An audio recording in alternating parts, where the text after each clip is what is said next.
네, 안녕하세요. 일상 IT입니다. 자, 오늘도 월요일 IT, 월요일 들려드리는 세 가지 이야기 준비했습니다.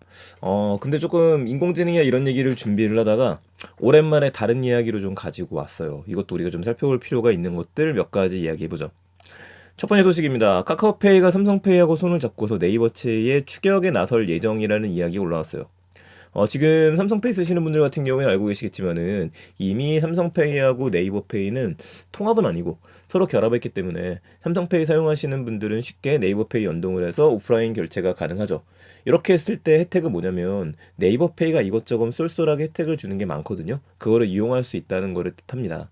바로 이 부분을 카카오페이도 하겠다라고 봐야 될 것 같아요. 자, 그러면 이 카카오페이 지금 사용하시는 분들은요, 여러분들 스마트폰에 카카오페이를 열고 나서 QR코드를 활성화시키고 난 다음에 카카오페이로 결제할게요 라고 내밀어야 돼요. 내밀고 나면 띡 하고 찍어주죠.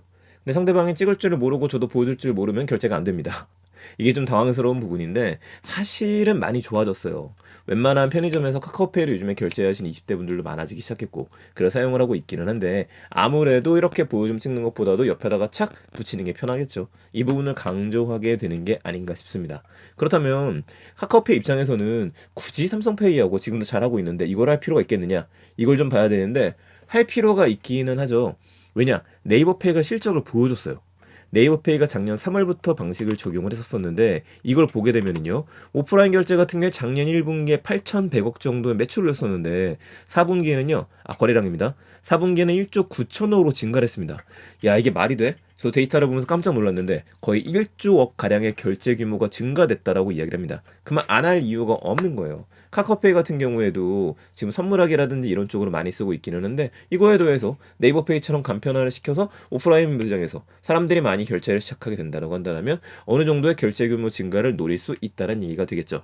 자, 이거는 카카오페이 입장에서는 굉장한 장점이 될 수 있습니다. 근데 삼성페이는요? 이 생각을 한번 해봐야겠죠. 삼성페이 입장을 생각해 보게 되면은 첫 번째는 모바일 결제 강화가 될 수 있을 것 같아요. 카카오의 가장 큰 장점, 선물하기라고 이야기를 드렸었는데 지금도 연동이 되어져 있기 때문에 여러분들이 카카오 선물하기하고 삼성페이로 연동시킬 수 있습니다. 근데 여기서 더 나아가서 결제 수단도 삼성페이까지 쓰게 돼 있는 것들, 포인트 혜택도 같이 적용하게 되는 것들, 그러면 사용자를 더 늘릴 수 있을 거라고 보고 있는 것들이죠. 자, 두 번째, 기존의 갤럭시 폰 사용자에 대한 추가적인 혜택이라고 봐야 될 것 같아요. 그 애플페이가 도입이 되긴 했었는데 애플페이가 현대카드하고만 물려서 쓸 수 있다 보니까 아직까지도 반쪽짜리입니다. 그런데 이 부분을 해결해 줄 수 있는 것들 삼성폰 그냥 쓰면 되는 건데 삼성폰 쓰시는 분들 삼성페이 편하거든요. 근데 이거 편리함에 카카오페이까지 적용이 되기 시작했다. 이렇게 봐야 될 것 같습니다. 그러면 카카오페이 입장에서는요. 그리고 삼성페이 입장에서는 올인원이 돼버리는 거예요. 여기 하나에다가 모든 것들을 넣어서 우린 쓸 수 있어요 라고 이야기할 수 있기 때문에 이 부분을 노리고서 함께 손붙잡고 간다 이렇게 봐야 될 것 같습니다. 두 번째 가보죠. 야, 이거 좀 놀라운 소식인데 제가 솔직히 이야기 드리면은 코인 시장을 안 본 지가 조금 되긴 했었어요. 그러니까 돈 넣어놓고 나서 왔다 갔다 하는 것들 크고 굵직한 것만 보긴 하는데 이거는 같이 한번 봐야죠.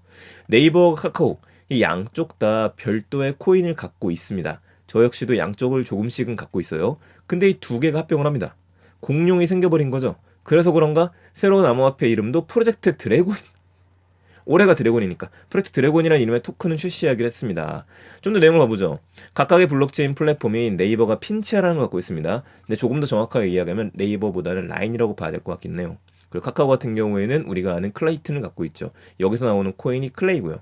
이걸 합병을 해서 새로운 암호화폐 프로젝트 드래곤 토큰을 출시하기로 합의했다라는 얘기가 나왔어요. 그럼 쭉 내용을 보게 되면 유저들의 압도적인 찬성을 받았다는 얘기가 있고요. 그럼 PDFT는 어디서 사용할 수 있느냐? 라인과 카카오 메신저의 사용이 가능하다. 라인 같은 경우에는 지금 일본이나 대만이나 쓸 수 있는 것들이 굉장히 많이 있거든요. 여기서 결제 수단으로 쓸 수 있다는 걸 이야기를 하는 것 같고 카카오 메신저에서 사용 가능하다는 거는 아직까지도 클레이가 메신저에서 정확하게 사용은 안 돼요. 근데 클립 드롭스부터 시작해서 사용하는 곳도 있다 보니까 여기에 연동되는 게 아닌가 싶습니다. 그러고 보니까 그 좀 천천히 이야기해달라는 분들이 좀 계셔가지고 지금부터는 조금 천천히 이야기를 할게요. 시가총액은 1.4억 정도라고 이야기를 하는데 이제 궁금해지는 것들은 이렇게 되었을 경우에 기존에 있던 코인은 어떻게 되는 것이냐, 코인에 대한 보상은 또 어떻게 이루어지게 될지, 만약에 양쪽에 있는 코인이 없어지고 새롭게 상장하게 되는 방식이라고 한다면 보상에 대한 것들이 들어가게 될 텐데 이거는 일단 출시 합의가 되고 났으니까 순차적으로 이야기가 나올 거라고 생각을 합니다. 다른 것도 지금 벌써 상장을 했나 제가 확인해 보니까 그렇진 않은 것 같아요. 그러니까 조금 더 기다리면서 보도록 하죠. 프로젝트 드래곤 토큰이고 이런 거 이야기할 때는 항상 주의하라고 제가 이야기 드리는 게 드래곤 토큰 이 이름이 PDT로 되어져 있거든요. 근데 되어져 있는데 문제는 요게 나오고 난 다음에 그 뭐랄까 비슷한 이름을 가진 것들이 나오는 경우들도 있어요. 이럴 때는 조심하셔야 됩니다. 난 이 회사에 투자를 하고 싶었었는데 다른 회사에 투자하는 것처럼 난 이 토큰에 투자하고 싶었었는데 다른 토큰에 잘못 투자하는 경우들도 생기기 때문에 그렇습니다. 요것만 신경 써서 보시는 걸로 하시죠. 계속 이야기들이 나와 있는 것들이 좀 있죠. 네오핀이라고 하는 회사가 지금 통합생태계에서 처음으로 디파이 상품을 출시했다는 얘기도 나오죠. 이런 것들 네오핀 메이저 업데이트. 그래서 이 시장이 꽤 재밌게 돌아갈 것 같아요. 자, 계속 보죠. 마지막 소식은 제가 제일 재밌어하는 소식이고 많이 기다렸던 소식입니다. 여러분, 갤럭시 폴드 쓰고 계시죠? 저는 갤럭시 폴드를 쓰고 있지는 않고 서피스 듀오부터 시작해서 다양한 폴더블도 써보고 있기도 하고 테스트를 해보고 있기도 합니다. 그러면서 제가 항상 이야기 드렸던 거는 접었다가 펼칠 때에는요 펜이 있어야 돼요. 뭔가 우리가 쓰겠다는 행위거든요. 근데 갤럭시 Z 폴드 같은 경우에는 지금까지는 얇게 만드는 것도 문제가 되기도 했었고 얇게 만드는 데다가 펜을 집어넣는 게 너무 힘든 일이에요. 근데 갤럭시 노트 쓰시는 분들은 그냥 쓰다가 여기서 급할 때 착 빼서 쓰는 거 너무 좋잖아요. 이거 좀 넣을 수 없을까? 이 정도 두께이니까 라는 생각을 해봤었는데 이번엔 펜 슬롯이 탑재될 예정이라고 이야기가 나왔습니다. 자, 그래서 갤럭시 Z 폴드 6는요 S펜 4장 슬롯이 적용이 되어져 있는 제품이 있고 그렇지 않은 제품을 보급형이라고 만드는 것 같아요. 그래서 펜 에디션 제품 같은 경우에는 보급형이 되기 때문에 펜 슬롯이 적용이 되지 않고 Z 폴드 6 같은 경우에는 펜이 붙어있는 펜이 된다. 슬롯을 보관했으니까 아무 때나 꺼서 써라. 야, 이게 굉장히 어려운 기술인 게 여러분들 아시겠지만은 이거 누를 때마다 이게 딱딱하거든요. 그럼 요 정도의 공간에다가 이 펜이 나올 수 있고 얘를 지탱해 줄 수 있게 단단하게 고정을 해줘야 돼요. 근데 폴더블에 이거를 넣을 수 있다?